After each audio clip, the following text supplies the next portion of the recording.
this next section, okay? So let's put this in the top corner here. Okay, brilliant. And I'm going to do my best to read from this distance. So just want to welcome everyone back from the breaks. We're now going to be doing the superfoods part of this workshop, and I hope you get to go away with a couple of different recipes and things that you can utilize to put into your diet, you guys. Now, one of the first things I want you to look at is, we're going to go to the first page is obviously Soleil, but instead of going to Soleil, if I could get you guys just to go to the ghee one. Now, normally what we do with ghee is when lunchtime occurs, I put the ghee on then, and then we leave the ghee cooking away. And people come and check on it before lunch, after lunch, and then by the time we've started this section, the ghee is pretty much ready to be done. I use the no stir method for ghee when I'm making ghee, which means that all the milk solids actually drop down into the bottom of the pan, and you don't need to tend to it. You just need a really heavy sat pan, and you would do it in that way. Now, because obviously we don't have that time and it's not something that's possible for you guys to do, to keep coming back in and checking, I'm going to try and see if we can use 2 blocks of butter and still the no stir method, but maybe a small amount will take a lesser time. What's that say there? Sorry. Hannah, the screen is small. Can we make it larger for a better view? Which screen is small? Screen on full. If you've got your screen on full, it should be full. Mine has occupied the whole space there. Can you put yours on? Yeah. Yeah, that's it. If you put it onto speaker view, then you'll be able to see me fully. Okay, great. So we're going to do the ghee first, and it's really simple. Now, a lot of people came to me and were like, oh, but we make ghee already anyway. My mum makes ghee and we've been making ghee for ages. One of the things we hadn't realized, a lot of people hadn't realized, is that their ghee wasn't smelling quite as delicious as my ghee was. And that's because ghee generally goes through what we call 2 foam, where there's a rising of 2 separate foam parts before then the ghee is ready. So to get rid of all the milk solids, you'll have the ghee come to not 2 boils, but there's the first sort of like heating will bring up the first foam, and after that people don't cook it for long and then sort of prepare it. But I say leave it on for longer. When I do 20 blocks of butter in a really big pan, it takes about 3 hours for me to do this, and I put it on very low. Usually on a night we're going to just be staying in and watching a movie. I'll put it on very low and just leave it to gently simmer away. And after about sort of 2 hours, 2 and a bit hours, I come back and I look at it and it looks absolutely fine. So I'm going to get Mr. Youssef to come over to the ghee section here. He's going to bring the laptop over here, and as he does, hopefully you guys can see what I'm about to do. So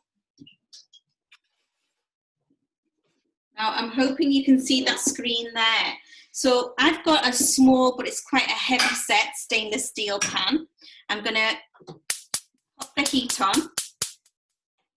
And then what we're going to do is we're going to take this block of butter. If it was really hard, I would cut it up into small pieces so it melts easily. Now, the best type of butter to use is one that is obviously grass-fed, is organic, is free from all the rubbish that you find in most sort of products these days. Now, Your Valley is a really good one. Kerrygold, I believe, over 90% of their animals are fed on grass-fed produce. So, look for something. Now, ideally, you want it to be sort of unsalted as well. This organic one is lightly salted, which doesn't matter. I sometimes will add a little bit of salt after. So now that the heat's on, it's obviously on full, we're going to lower that heat completely. And if we just bring it over a little bit, you can already begin to see how that fat is melting. Okay, so can you see? I hope that's clear to you guys. And what we'll do is we're going to watch this now. As this melts and it begins to sort of cook, you'll begin to see what I'm talking about when the first foam comes up and then when the second one. I'm hoping that within an hour or so you should see the second one, and then right at the end we'll show you how to sift this into a glass jar and then leave it to set on the side. And you would use this, it doesn't go off, it stays good for a lot longer. So Yusuf will now put that just back, the laptop back. There we go, brilliant. And we're back to here. So when we look at ghee, there's a number of different things sort of I suppose to keep in mind here. When you look at the ghee that I've made here, I left this to cook for a little bit longer than I normally would have done, because in my small jar, I tend to like it a little bit more buttery tasting. So it smells like Werther's Original. It tastes absolutely like it's divine. It's absolutely gorgeous. It's lovely on sort of, like I said, freshly baked bread. Now, when we're looking at a ghee, the things that we want to sort of look at, we're using obviously butter, but in the process of making the ghee, what's happening is we're removing all the milk solids. So anybody who's lactose intolerant, has got an issue with dairy, will now find that they can actually use this in small, moderate amounts. And, that's one of the great gains about it. Ghee is also really beneficial for anybody who suffers with any kind of eye problems. It's also a really great fat, in that it has really a high smoke point. You'll see, for example, ghee is really rich in those fat-soluble vitamins that we spoke about earlier. So it's got A, D, E, and K. Now, there's a lot of omega-3 fats that can also be found in sort of ghee, in addition to lots of some of the other fatty acids that we see. So you'll see butyric acid and linoleic acid as well, which are both really beneficial, especially when we look at inflammation in the body. So these also are really, really good because they're very antioxidant in their qualities. When we look at ghee, it's also a stimulant for appetite. So sometimes people will say, oh, my kids don't want to eat, or they don't eat much. Ghee is really good because one of the things that it does is I suppose it stimulates gastric acid, so it gets you feeling a bit hungry, much the same way that, sort of Soleil does. And it's also a really good fat to have in because it aids digestion. Now, when we look at ghee, as we've said, ghee compared to other fats is much, much more easier. Maybe if I bring the screen up actually, because I'm talking at the moment. So if I just go to screen share, I can bring these sections up so that you guys can see. So if we just go to this ghee section here. So if we go here, so when we look at there, you can see there's a lot of the sort of benefits of ghee up on the screen there. It's on your ebooks as well. Now, one of the important things is, as we said, digestion of ghee is much easier. And, this is for me what makes this particular type of fat so superior. When you look at those sort of, medium chain triglycerides, they're very, very quickly utilized by the body for energy. And unlike some of the other sort of types of fats, they can take a little bit longer. Not only that as well, this particular fat can be processed by the body a lot more easily and used up as energy. One of the things that you'll find is some of the other sort of medium chain triglycerides can be kept in the body and stored for much longer, whereas ghee doesn't tend to have that. So you're not going to find the same weight gain with this type of fat as you're going to with others. Obviously, if you're someone who's got quite a sedentary lifestyle, you're not going to want to eat loads and loads of fats and have loads of carbohydrates, because that's going to put weight on. But when we're looking at the amount of fat needed, then this is going to be good. And again, talking about high smoke points, ghee has a very high smoke point, so it's not going to contain those damaging free radicals that you'll sometimes see from fats that have been overheated and then used. One of my absolute bugbears is when people, for example, will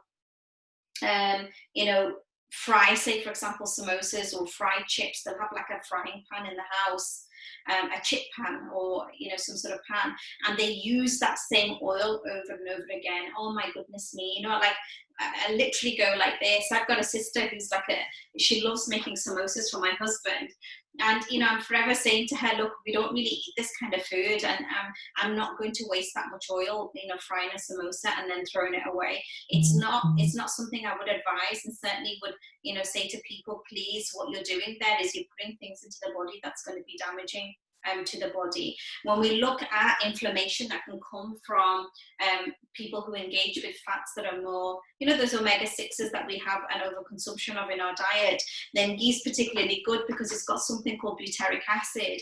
And butyric acid is really great at fighting free radicals in the body. It also boosts immunity as well. And it's particularly good for the gastrointestinal tract. So overall, it really is sort of golden sunshine. It's the best form of fat. And I've been using it for we use it in our house for about sort of 6 to 7 years. I make my own. I wouldn't use any. Now, I think, Fazana, you said it takes you 30 minutes. I use a very heavy set pan, and I cook it on very, very low heat. So none of the sort of milk solids burn or char. I don't want that to happen in the process of the ghee being made. So the sort of milk solids are kept very sort of like a pale color as opposed to going. I mean, I've never been able to do it in 30 minutes. All the times that we've made it, even when we were taught, the Hakim, always had somewhere around about sort of 20. And I suppose I'm making 20 blocks of butter as well. So I don't know if maybe the amount is why it's taking so long, but on average it's between 2.5. I know some of the sort of Yemeni sisters that make this, when they make salmon in their house, theirs takes around about 1.5 hours to 2. But for that second foaming to come, and then for all the milk solids to completely go to the bottom, and then the ghee to be left completely pure, I found on average that's how long it takes. You might find, less than that, maybe 2 hours, but I've not been able to do it any shorter than that. So the ghee is kind of doing its thing there. If we go to the next one now, so what I'm going to do is, if we go back, I'll get you to take a look at this particular one. Now, the Soleil is so easy to make. And I'm going to put this back to the normal sort of screen so that you can see. Soleil is really simple to make. We'll bring the screen back up so you guys can all take a look at it. 1 second.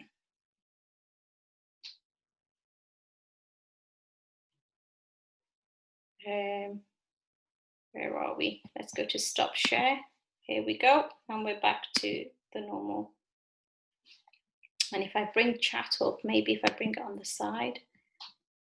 There we go. I can see everybody then. Okay, brilliant. Right, so when we're looking at Soleil, again, it's one of my absolute go-tos for drink. And most people who come to me, majority of the people that come are usually quite dehydrated. So we're looking at how can we optimize hydration within the body. You're going to have a glass jar that you want to have your ghee made into, and you can get those little bottles from IKEA.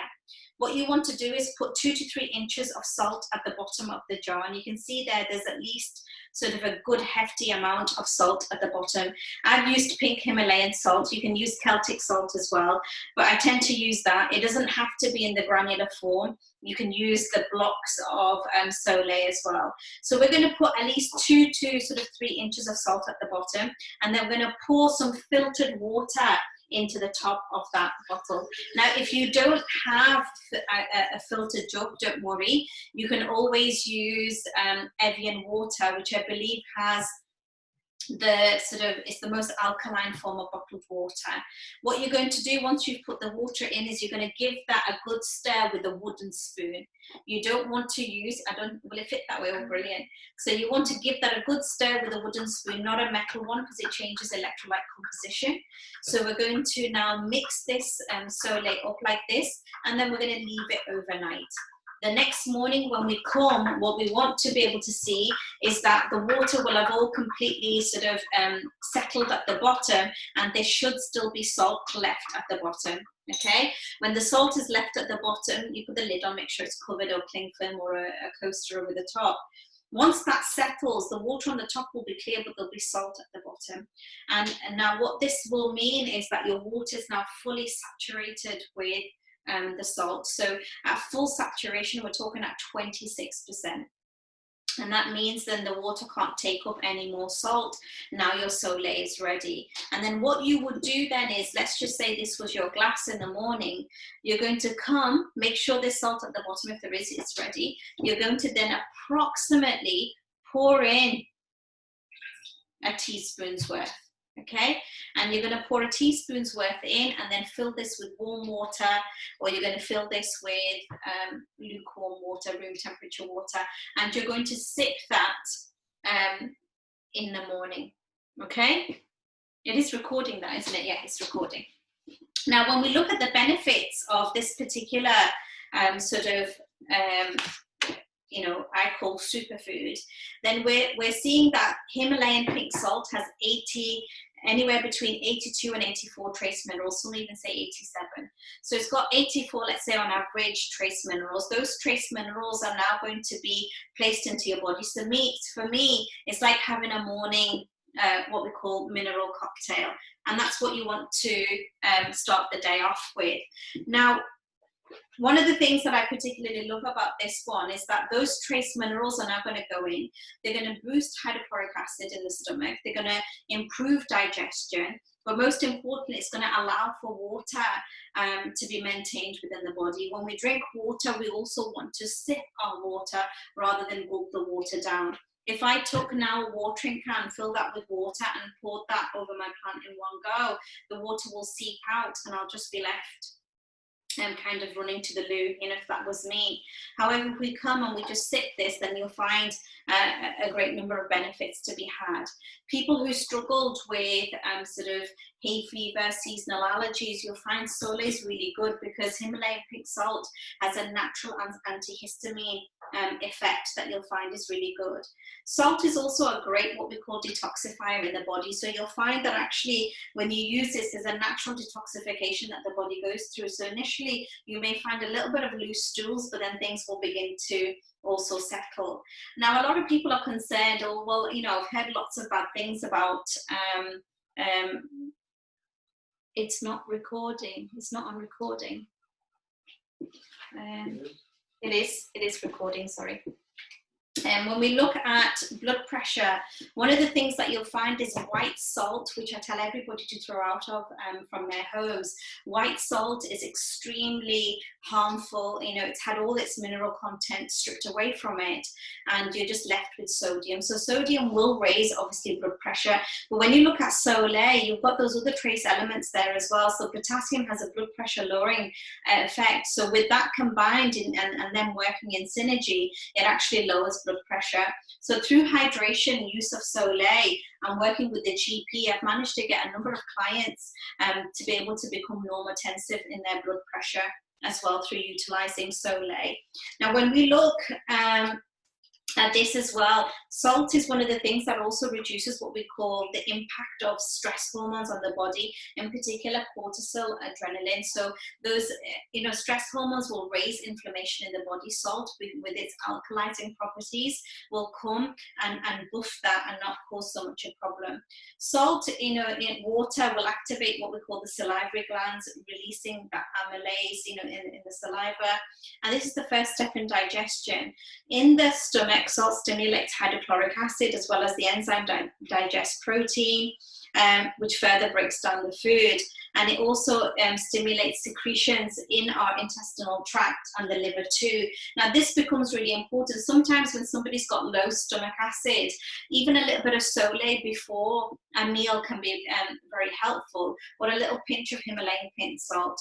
I think there's a chap, a doctor, he's a proper MD, his name is Dr. Batman Galeji, and he looks at water, the essence of life. His book on that, he was imprisoned, he was a political prisoner, and he was treating lots and lots of inmates in prison with just salt and water and managed to get a great success. His work is worth looking at and reading when you look at the benefits of salt and water for lots of different things like respiratory conditions, digestive issues, hay fever, asthma. All of those things can be benefited through looking at the use of salt.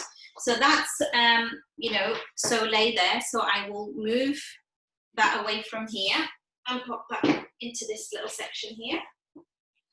So the next thing that we want to now look at once we've gone through solar. Any questions there? Everyone's okay? I'll just go and have a look.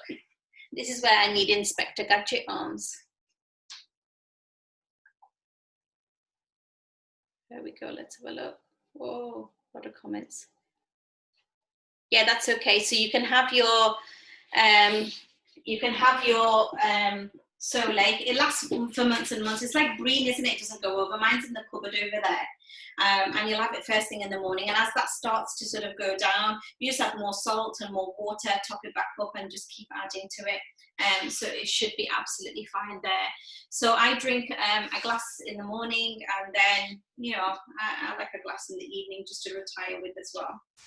Now, the next thing that we're going to begin to look at is our sort of what we call juices. Now, the first juice I'm going to get you guys to look at is going to be the beetroot juice.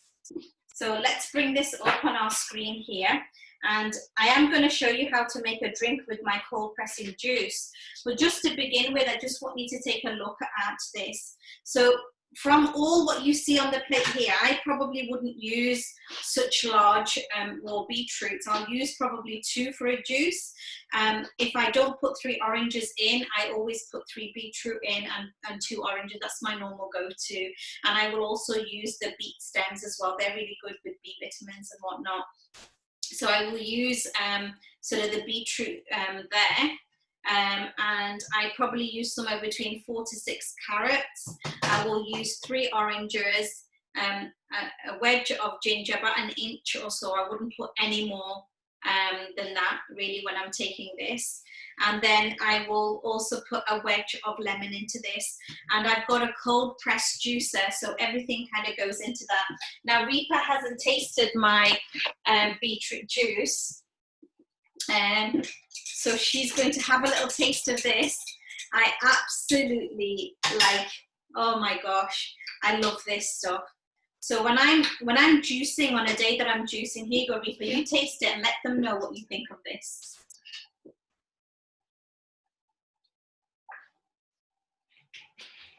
Wow, that is amazing.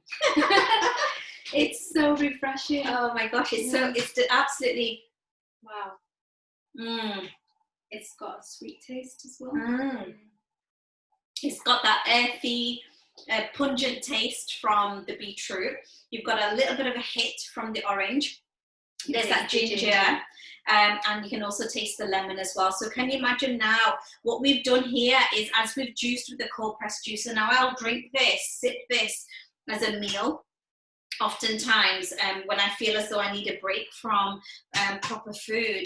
What's great about vegetable juicing is that you're taking out that fiber that can sometimes put a great burden on the digestive system, especially when we're looking at it as to give the whole system a break. You basically, as soon as I've juiced this, I will usually drink it, so it's rich in enzymes, all your vitamins and minerals in there, and my body can utilize that in a bioavailable form. When we look at sort of beetroot juice, why am I going to? I'm gonna mention that, Shabnam, when I bring up the juicer and we juice some stuff. I'm gonna tell you why, which juicer I recommend. So when we're looking at this particular, sorry, what was that? I'm sorry again, but did you say 2 small beetroots and 3 oranges? I will use. I mean, you can see the size of the beetroots here if I bring them round to you guys. So, you know, they're a good, you know, it's a big handful there, can you see? So oftentimes I don't like fruit in my juices, I prefer vegetables. So I will put 3 beetroots in sometimes, and to that I will add 2 oranges and some carrots. But if you don't have that many beetroots, then by all means, please go ahead and see. So look, the ghee is bubbling its first bubble. So let's bring that up. Can you see?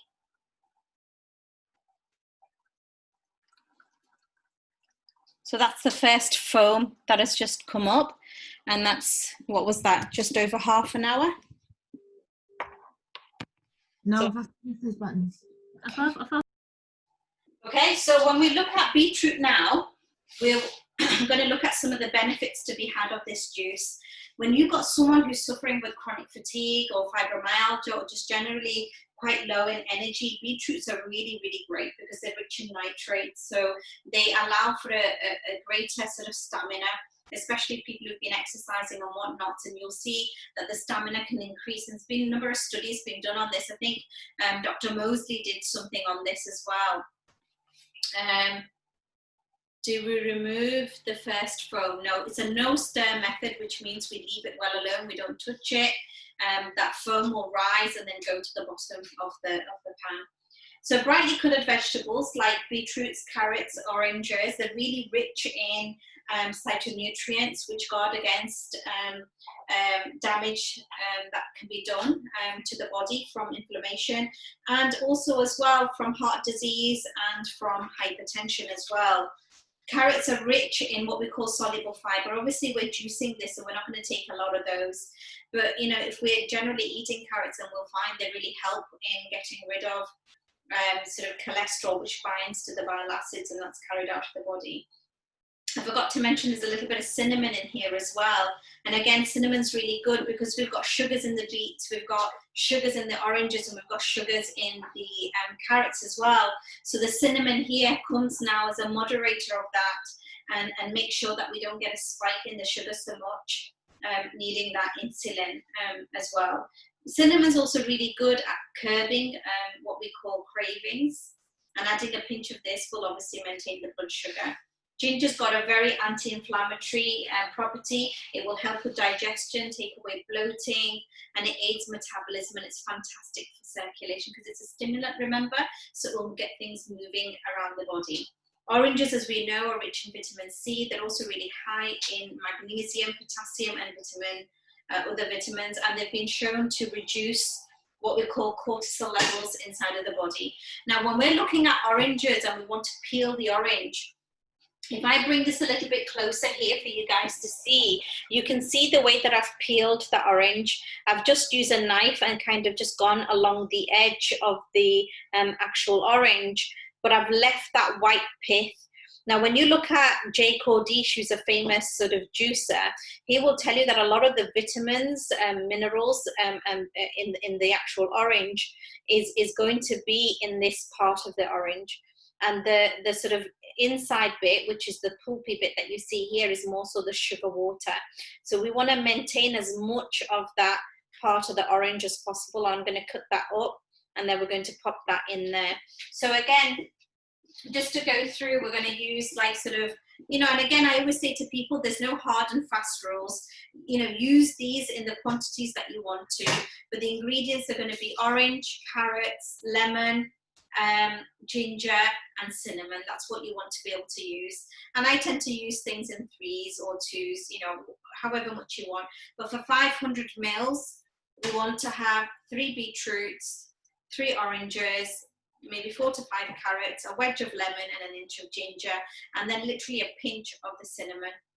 For this is what you're going to use, and then you're going to drink that and sip that. Okay, so that's our sort of beetroot.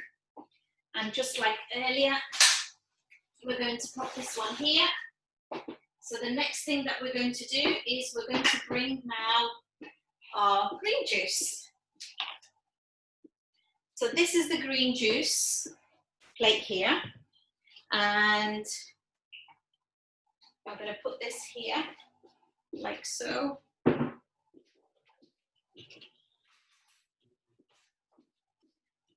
And I'll get a little glass and you can have a taste of this one as well, Reaper.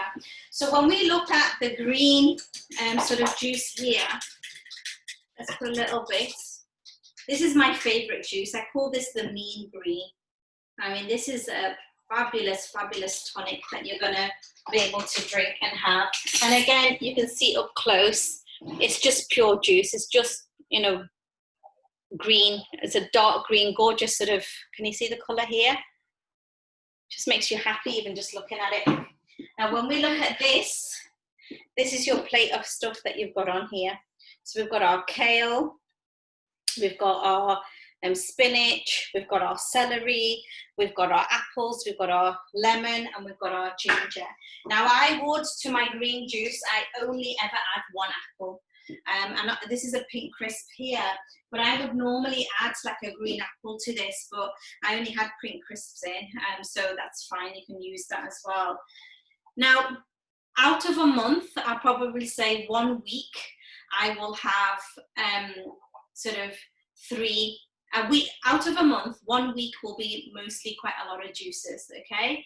So I will have a red day, a green day, a red day, and a green day in that week. So I won't eat that much, but what I will do is I will make sure that I've got my juices in place. It's really good for me because I really feel as though it gives my body a rest. I've got super sort of rich nutrients and vitamins and minerals going in.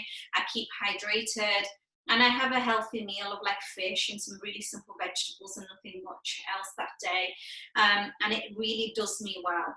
Otherwise, on a weekly basis, I'll have 1 day where I'll have a green juice, and then at the following week, I might have a red juice. So, I mean, at this particular moment in time, I don't juice all that much, max 1 to 2 times a week, but at least once a week. And I've had my juicer for about sort of 10 to 12 years. All my greens are raw, that's what I'm doing, and I will rotate the greens around as well, so I won't stick to just spinach or kale. I'll bring other things in. I've put coriander in this, I've put parsley in this. As you know, they're great chelators for heavy metal sort of toxicity that you might have in the body.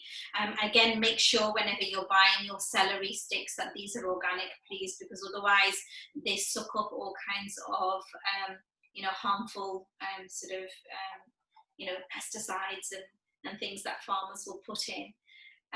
What's the difference between the NutriBullet, keeping the fiber in, and juicing, which is lighter? For me, this requires no digestion. You're literally drinking and it's ready for your body to pretty much, once it hits there, there's a minimal amount of digestion. For people who've got irritable bowel disease, you know, sometimes fiber can be a real problem because it will further add to the bloating and the pain and the spasms that they have. And, you know, sometimes it's just useful to give your bowel a little bit of a rest. So it's almost like I'm doing, it's not a cleanse because I don't like to use that word, but I'm just giving it a little bit of a rest. That's what I'm doing. And I intermittently fast anyway. So I don't eat till quite late in the day, and my window period's about sort of 6 to 7 hours. So if I have a juice, that'll how I'll start my intermittent fasting, and then I'll have a meal a little bit later on, or the other way around. NutriBullet still maintains the fiber, which your body still has to break down and sort of process and take through. So, you know, if you want to use that, that's fine. If you don't, then this is just a simpler, quicker way. It's like almost like having an IV. That's the way I look at it. What do you make of it then as you drink that then?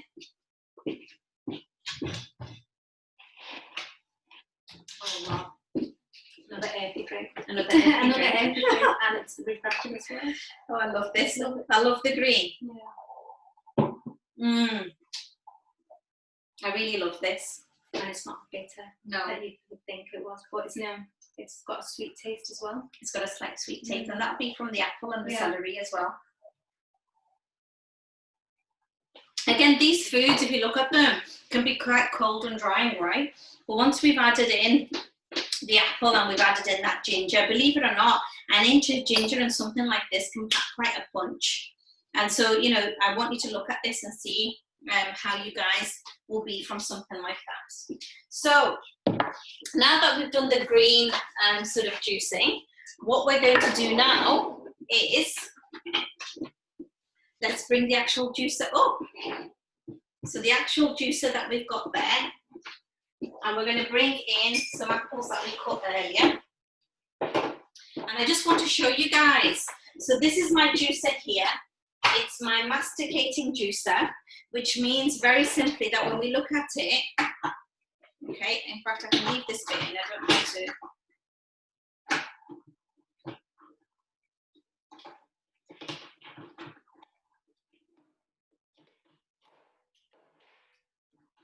So it's got no blades, it's got like this sort of centrifugal auger that's in there.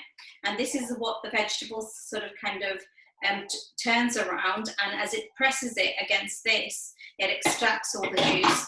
It's really easy assembly, as you can see. Doesn't take long to do at all. So what we want to be able to do is, again, Reaper will do this. I'm going to show you guys how to make a hug in a mug, and it's my version of an immune booster. It's something that's really good for you guys to have if you're feeling a little bit under the weather. So just, you know, quite simply as well, you'll see how she's going to make this. Just you pop your vegetables in. Go. Hang on one second. Let's just bring this one. That's it. So just press firmly down, that's it. And this is quite nice. I mean, I don't normally, yeah. Go. Put a couple of these in.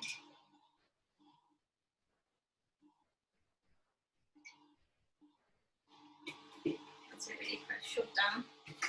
So you can see the pulp comes out at this end here. And I'll let you put all these in. So we've got some ginger here in this one.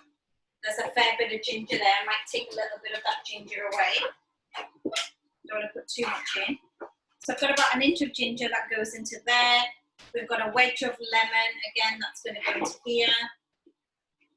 And all your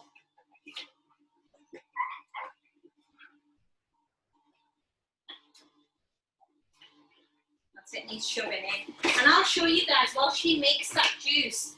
So I've kept in this jar here the little sort of, you know, you can see how dry that sort of, you know, the juicing vegetables, the fiber is here. Can you see?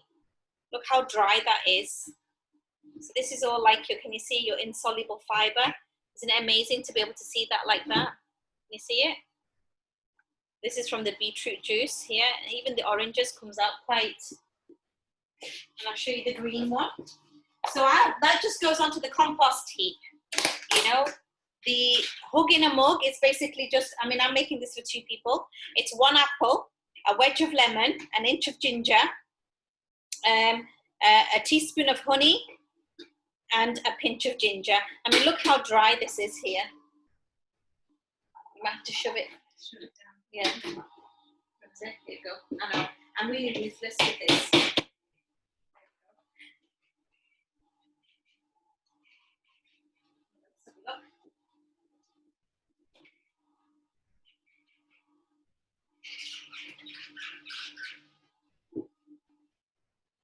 There we go. It's just look there. There we go. Bit of elbow grease, and you can always rewind it as well. So I want you to look at just how dry this is. How much of that sort of juice from the actual thing is being taken up. You're just left with this really dry pulp that's left. So all your juice and your nutrients are actually in the thing. So, and you can see here as well, this is the apple as it's coming out. So you can see this is a little softer because there's a lot of, you know, there's soluble and insoluble fiber in the apple. So that will just go onto the compost heap and become compost that can then just be used. And what we're going to do then is, in fact, if I just bring this back here a second, what we're going to do is, if I put this underneath here, and that can go back underneath now.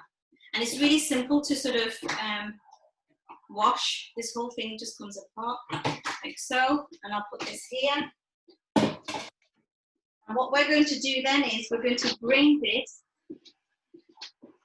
here, and then already in here I've got a teaspoon of honey with a little bit of cinnamon at the bottom.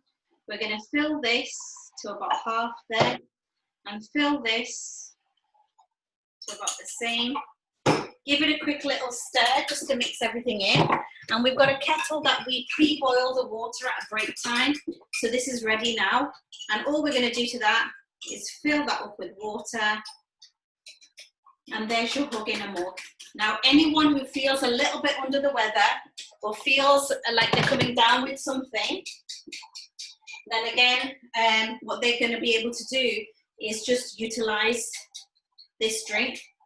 Have a little taste, Rika, tell me what you think.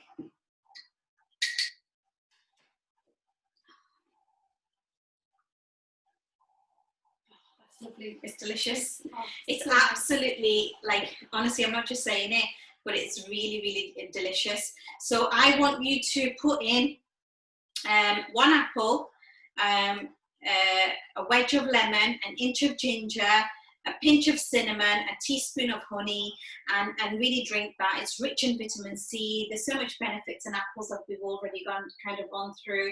You've got the anti-inflammatory effects, you've got the vitamin C from the lemon and the apple as well, and the cinnamon, again, just antibacterial, viral, will just kind of stop you. And you know, the water sort of, you know, boiled earlier, so it's you know, I don't want it to be boiling because I don't want to harm the honey, but you can just add to sort of water that's just a little less than boiling in this, and then it's like a warm drink.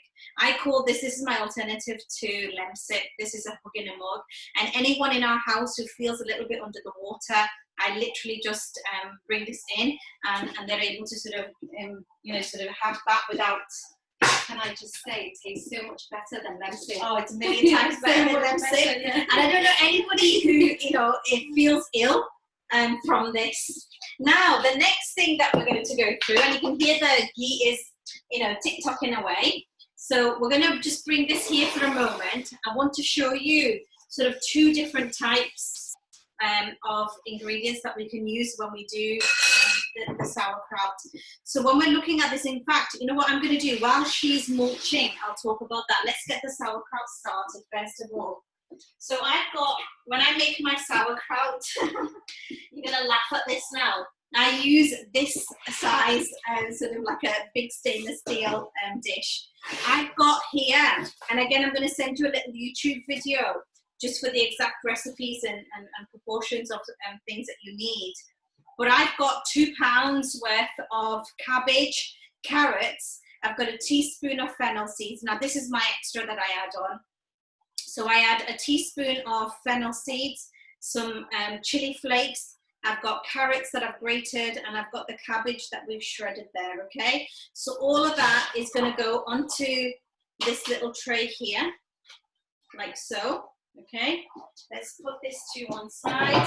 And then to that, I like to add a bulb of garlic. There was 8 large cloves in my bowl, okay? So what I'm going to be able to do is pop that in there. And to that, for every pound of vegetable that you use, is a tablespoon of salt. So we're gonna now put that all over our thing. And this lovely lady here now is going to squelch, squirch, squelch, squirch.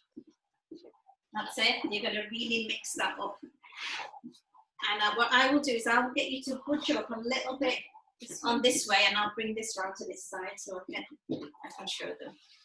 That's it. So if you stay on screen here, they can see what's happening. Now you can see how dry this is at the moment, can't you guys? You know, when we look at sort of the cabbage, is quite dry and there's not much in there. But watch now what begins to happen. So at this particular moment in time, it's dry, there's not much there. It's quite separate.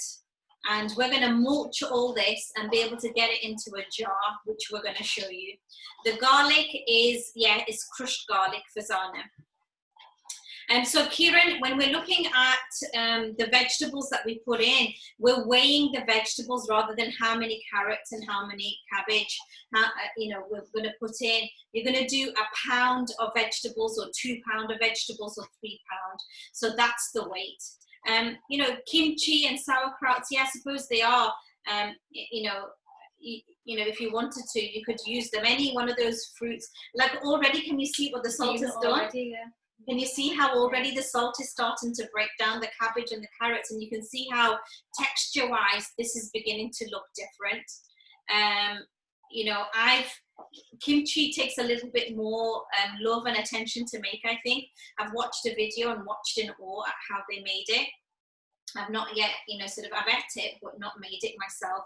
But this is so easy to make, and I make this all the time. Now, I will, as I said, post the YouTube video. I use a purple sort of cabbage and carrots, you know, I will use to make, or I will also use just a normal white cabbage like this, and carrots also here. Now, in the recipe that I send you, they use red pepper. They use a number of different sort of vegetables to pickle with, and they use like sort of, you know, rock salt, Himalayan salt to use this. And already, can you see? Yeah. I mean, the smell is amazing, guys. I can't even, I wish you were here to taste this. It's absolutely delicious. Now, when we look at what the red cabbage produces, it's this. So I ferment mine for no more than 10 days because I don't like it to go too sort of vinegary afterwards.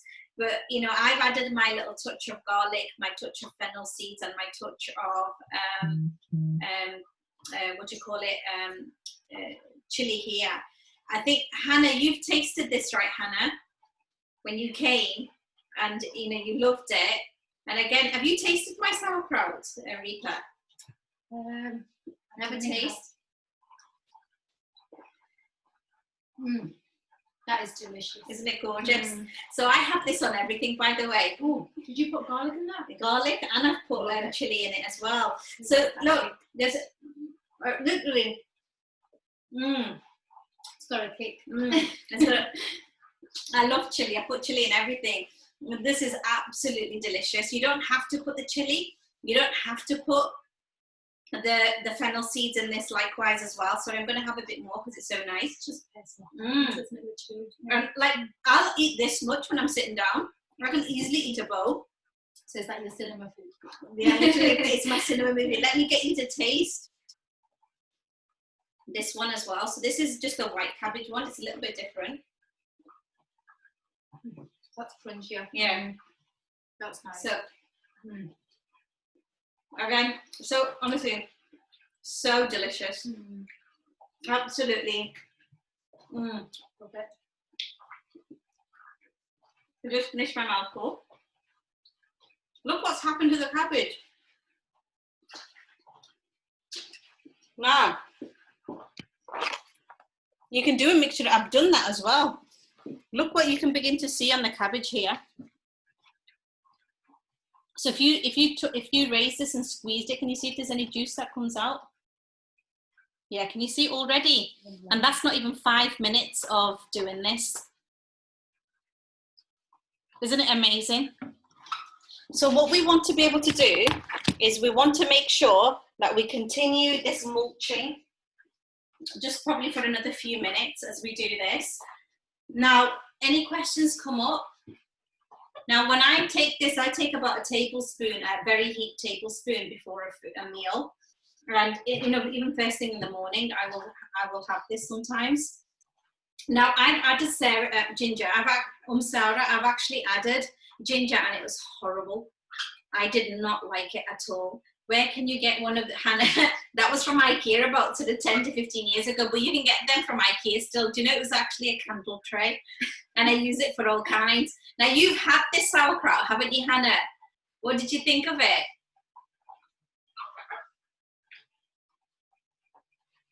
We'll hear back from Hannah. So she's tasted it. At least you know that I haven't paid her to say how it is.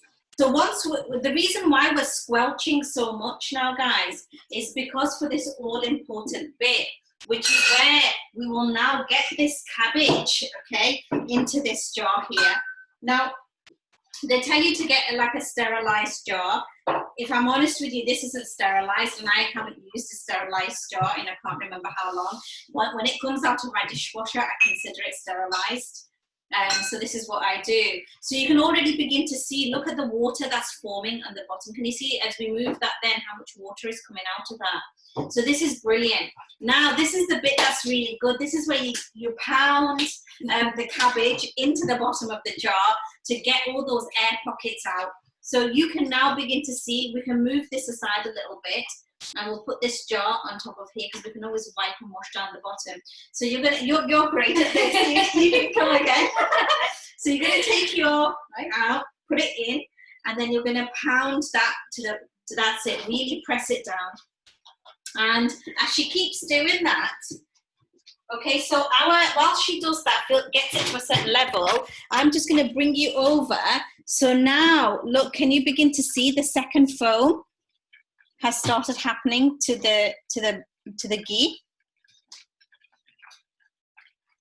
So I will show you what happens when that all kind of goes down and hits the bottom. Should you wear gloves?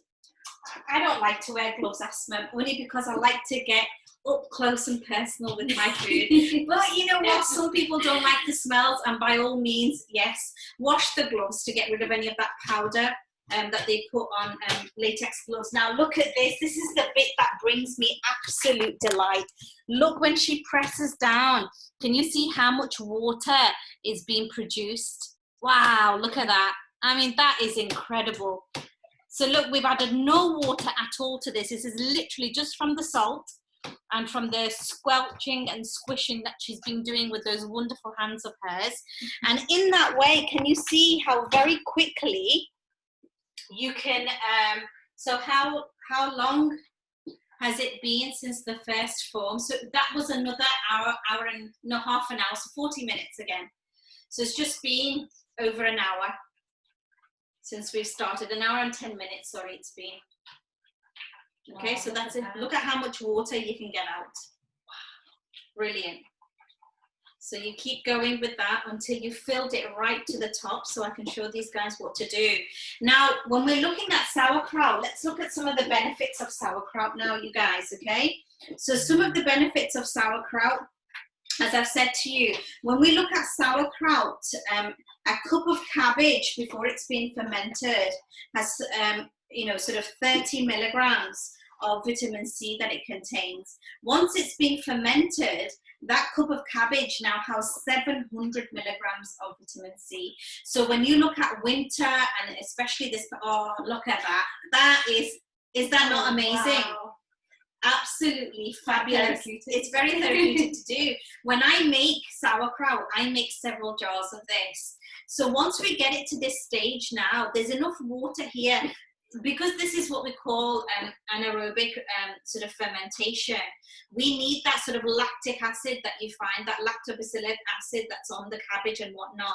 That's what's going to now ferment this cabbage. When you see this amount of water on top, you actually can see that you don't need to do anything else to this. You could probably get a little bit more of that cabbage in. Just try and see if you can. You can leave the water on it and just push it down and see, and then the rest of it. And usually I get a whole cabbage and 2 pounds of cabbage and carrot into that jar.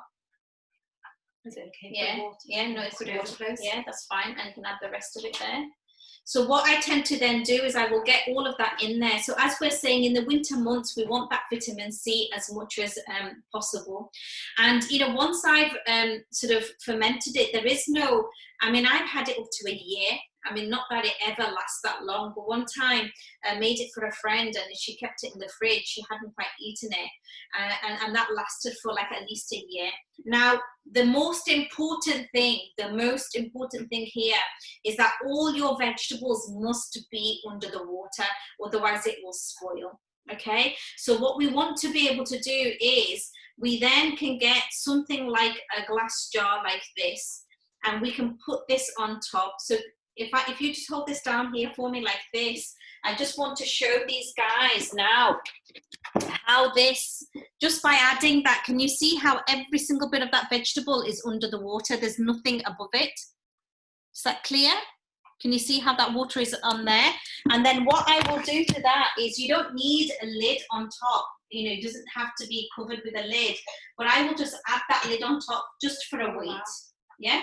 So do you see? Just for the weight. And then that then stays on a plate in the corner of my, in my kitchen for 10 days now. Okay? And it will ferment away there. So sometimes what I will do as well is, I might even do it this way and then just put something in as a weight here, you know, just to keep the sort of water. And you can put anything like a handful of rice or just a couple of stones from outside. The most important part of this bit, and I want you guys to remember this, is that you want to be able to make sure that all your vegetables are under the water. Okay, that salt water that we've, sort of been able to get out, we want to be able to make sure we do that. So, that sort of fisting, that pushing down, make sure there's no air bubbles or pockets. Every little sort of space inside here has been completely taken up. And you can begin to see this. Now, in your charts, you will see just how many different kinds of actual, what we call bacteria are present in your sauerkraut. And this is what's so important, guys. You want to get all these beneficial bacteria into your gut.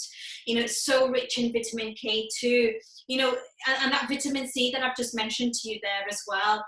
And what about if the jar is bigger for the content? Can we leave part of yes, you can leave part of the jar empty. That's not a problem. You can do, if you've not used a whole cabbage and carrot and just half a cabbage, then it's the same process. So long as whatever you've used, you've got to make sure that your cabbage is submerged under the water. Remember, we're using an aerobic sort of fermentation process to ferment this, meaning there's no oxygen in this, okay? So oxygen is what's going to ruin this. We don't want to use oxygen. As we've mentioned, one of the sailors who went out to sea took some crazy, over I think it was 100,000 pounds of sauerkraut he took, and he never lost any of his sailors. This is one of the famous sort of, people who suffered with scurvy and things like that can quite easily, So how much salt per pound of vegetable? 1 tablespoon of salt per vegetable is what you want to use. I've put red pepper in this, I've put cucumber in it, I've put a whole host of other stuff. I tried aubergine once, didn't wasn't so tasty. But I've tried a number of different vegetables, and by all means, please, cabbage is really good just because of the lactic acid already that you find in there. And as we've said, when you look at sort of, the minerals and vitamins that you can absorb from your body, when digestion happens because there's friendly bacteria in your gut, then yeah, you begin to see. So yes, one tablespoon per pound of vegetable. So closing the jar isn't recommended. I normally close it. If you want to close it, you can do, but the most important, it doesn't need to be closed, because remember, your water is going to be, your vegetables are going to be submerged underneath the water. That's the most important thing. And as this begins to bubble, sometimes if I have closed the lid, you've got to make sure that every couple of days you burp your sauerkraut. So, bubbles will rise. We don't want it to explode or anything. So every so often, over the next couple of days, I'll show you guys this as it's fermenting, how the bubbles form. And then, on day 10, when it's done, I will then take it from the corner of my kitchen and I will pop it into the fridge. And then I will sort of utilize it from there. So, we want to be able to bring this in to our diets. It's great in fiber, feeds those those bacteria. It's a prebiotic. It's rich in vitamin C. It's rich in vitamin K2. You see, as we've already mentioned, just how it stabilizes blood sugar, digests your food much more, increases your metabolism, and really is a game changer. Is there a danger of creating some alcohol through this method? No, it's not the same as kefir and things like that. You're not going to say, this type of fermentation is going to take ages before you produce the type of alcohol you're talking about. Whereas with kefir and things like that, it's a little bit easier to be able to do that. Back home, we add apple cider vinegar. I don't know about that, but maybe, yeah, I think so.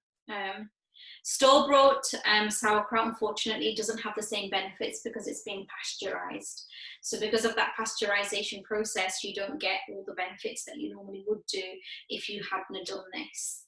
I'm just going to go back and have a look. Oh, look, the full foam of the second foam has happened at sort of 40 minutes. Can you see? Look at that.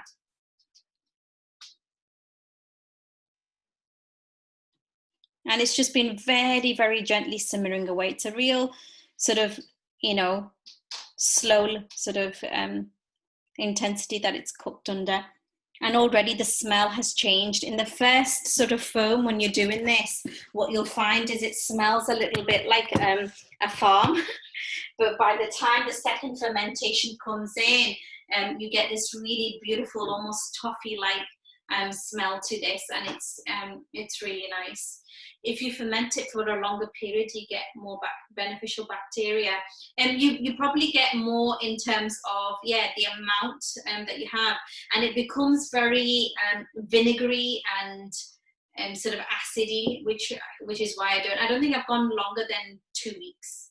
2 weeks is the longest that I've gone. Kerrygold is really good as a butter. The Eel Valley organic one is also really good. Any grass-fed butter, if you buy raw milk and it's from a farmer, turn that milk into butter very easily by shaking it, and then make a ghee from that if you want to. Or if you don't, and just buy grass-fed butter, that's the most important thing. And once you've got your grass-fed butter, then you can make this, and then see how you go. And once it's been cooked, I'll show you how. Hopefully towards the end of this time, I'll show you how to do this, where we then take, this is my muslin cloth that I use only for making ghee with. And what I will then do is I literally just place this over the top of my ghee jar. I get an elastic band, put it over the top so that it isn't, because I'm oftentimes in the house by myself, and then I gently just pour that so any milk solids or anything won't pass through and go through to there. And then that's left just at room temperature, just to be able to be used. Now when I'm utilizing this, I don't double dip. I won't double dip my ghee. So if I use a spoon, I will use a spoon and put it in. But if I've stirred it, whatever's in the pan, I won't put that back in. So long as you keep this moisture free, this will last for forever and a day. You don't have to worry about it. It's there for you to be able to use.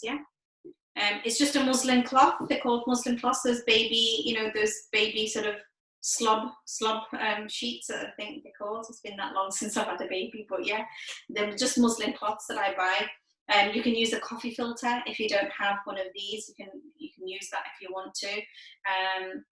And get unbleached coffee filters, and then I just use this because I put it into the washing machine and then just wash it then, and it's done.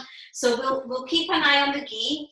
Already you can see the foam now has started to, it's finished doing its thing, and you can begin to see now there's holes appearing, and very quickly that foam is going to dissipate, and all of that is going to go to the bottom of the pan. And so I reckon we're coming up to, in another 10 minutes, it'll be about an hour and a half. So we'll check it in at say 4:30 and see how that is. You can already begin to see, I won't stir it, but you can see if you hold this, that's it. You see there's a ghee underneath, and the ghee is in that colour.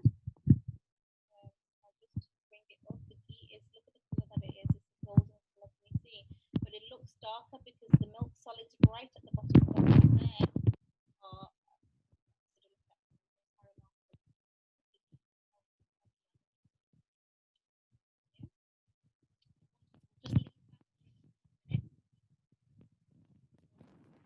brilliant.